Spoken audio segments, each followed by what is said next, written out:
The sacral chakra is so important. If it goes neglected, you'll destroy your desire.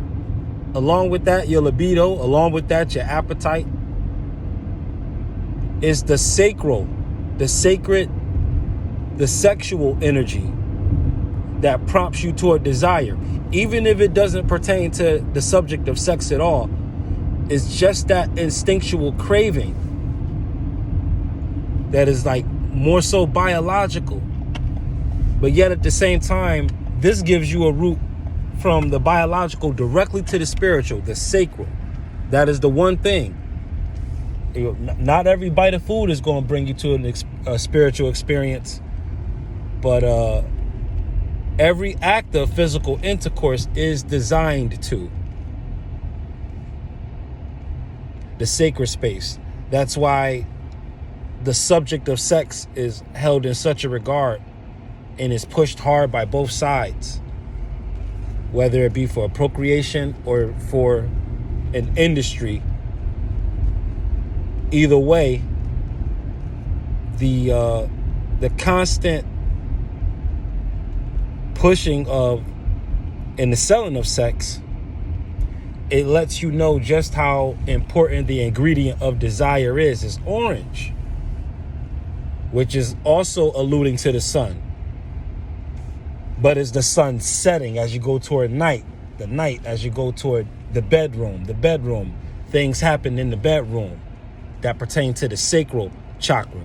So that sun is orange to represent set. If it were in the morning, that would represent soul, or high noon. That would be the solar chakra, the solar plexus chakra.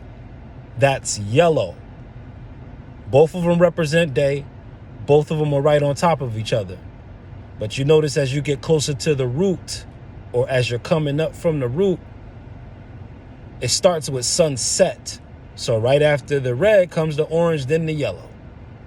Because you're ascending up through the root where the dragon of awesomeness rests. And it's called the great red dragon for a reason, because that's where its home is. It rests in the root. It's a great red dragon. But the reason why Revelation has it spitting out water is for the same reason that Jesus said, if you take a drink from me, you'll have a well springing up into everlasting life. So you can transmute the dragon, because there's a right hand meaning to the red dragon too. You can be a water spitting dragon, a dragon with a flood of water coming out of his mouth, a flood of nourishment.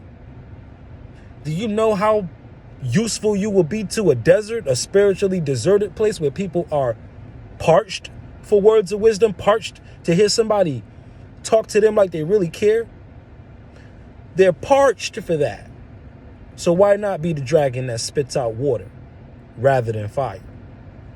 But all of this, along with the sacral chakra, is tied into desire.